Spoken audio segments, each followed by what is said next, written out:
Okay, so for our presentation, we're doing oily liver. We are interested in studying the oily liver of the Salaciclade and its evolutionary significance, structure, function, advantages, and disadvantages. Okay, so for a phylogenetic tree, first we have the Osteichthyes,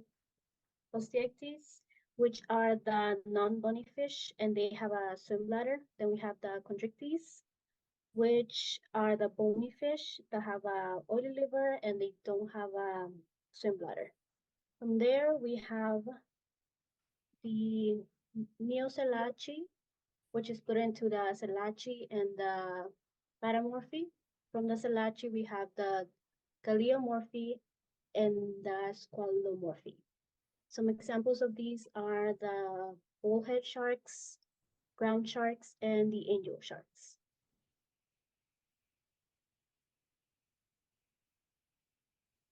So get into some of the evolutionary significance. First question we ask is why do we have an oily liver in these sharks? And it was adapted mainly, there we go, mainly because sharks are cartilaginous and swim bladders are only in fish with bones, so they had to adopt some sort of other ability to control their buoyancy. So going through the bullet points, early adaptations to marine environment. The significance there is buoyancy. So they're able to adjust their buoyancy depending on how high they are in the water column. And it's not like we have like shallow waters only or deep waters only. It allows them to, ascend and descend throughout a wide water column. There's also a huge significance in their energy conservation. The oil liver serves as a vital energy reservoir for sharks. And this also allows them to outcompete other species. This has to do with the energy conservation, right? So if food is low, food is scarce, they can tap into their reserves and go a little bit longer where other animals really can't. So going off of this same idea, it aided in their abilities to expand, right, with migration.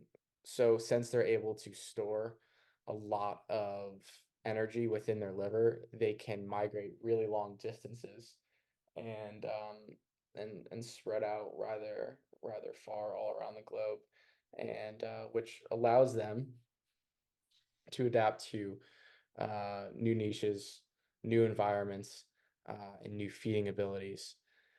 So with them being able to get into new ranges and new environments, they're able to adapt their feeding abilities. So like you have some sharks that are filter feeders at different parts of the globe, and then you have, like our traditional bull sharks or tiger sharks in shallower water that feed off of reefs, and things like that. So with them being able to migrate, them being able to expand and adapt to different environments, they're able to be far more successful than a lot of other species. It also allows them to thermal regulate. So you have sharks all the way up into, super cold waters like Iceland and the North Pole, and then all the way into the tropics, down in like Belize and South America. So they're able to maintain their body temperature through their liver, allowing them to live wherever they want throughout the globe. Okay, so shark livers. So we're going to talk about structure and function now of oily livers. They are full of squalene oil, which is lighter than water, and it helps them float since they don't have swim bladders. This oil makes it easy for sharks to stay buoyant and use less energy while they're swimming. Squalene also stores a lot of energy, which is super important for sharks when they need to swim long distances or they can't find food. Even though, so how it helps with the osmoregulation, having a liver filled with this oil helps sharks manage the balance of water and salt in their bodies, especially when moving between different areas of the ocean because they travel, long distances. The squalene also helps clean out toxins from the shark's body and protects it from damage so that these toxins don't infiltrate their bodies.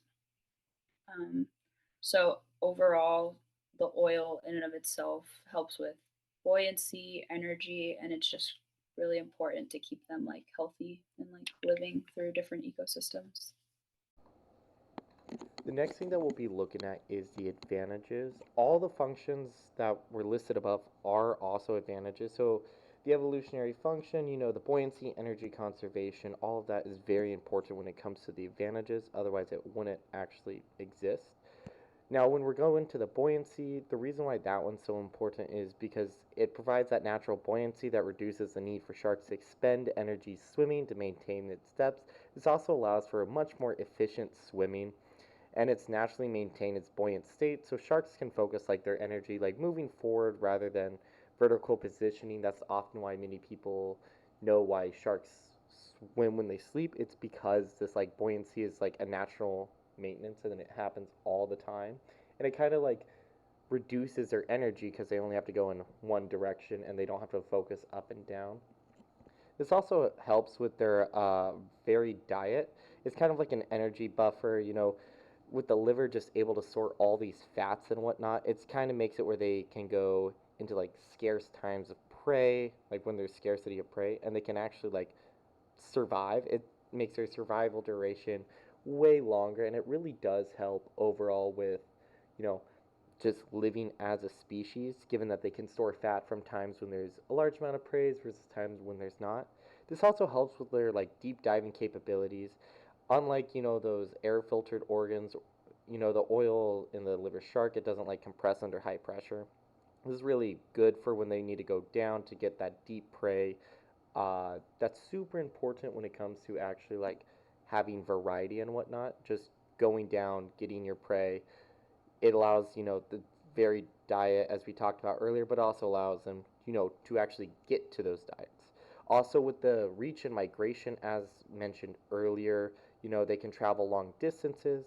The oily liver kind of just, helps out a lot with this because not only does it help with their thermoregulation so that they can go wherever the food is going. So if they tend to go north or south, depending on, where they're at in the equator, going to the colder climates, they're able to like keep up with that, and they don't really need to worry about anything with the less energy expended.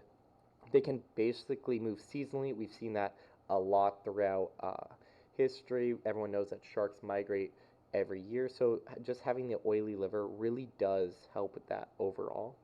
Now for the disadvantages, you know, the buoyancy, another thing, it really only helps deep shark species if you're kind of like inside the, you know, coastal regions. Having that extra buoyancy is just extra. It's not needed nearly as much. There's less red aerobic muscle tissues. Those just they're pretty important on getting you going, so they got to move slower in general, and they're not able to, go much quicker. Like a great white shark's natural speed is only 3 miles per hour when they're swimming regularly, unless they're going in bursts, and they can't sustain that overly long because, the red aerobic muscles. They also have low metabolic rates, so, that's not very good on keeping going and moving. So it just kind of slows them down. Nothing too serious when it comes to the disadvantages. Definitely the advantages outweigh it when you're in the ocean, especially if you're doing migration to get your prey and everything. So those shouldn't be anything that we should be too worried about overall. And lastly, these are our references. We use all 4 of them for the advantages and disadvantages. We looked at Weatherby and all the other ones as like the developmental dynamics, functions and whatnot, but they're all listed right there.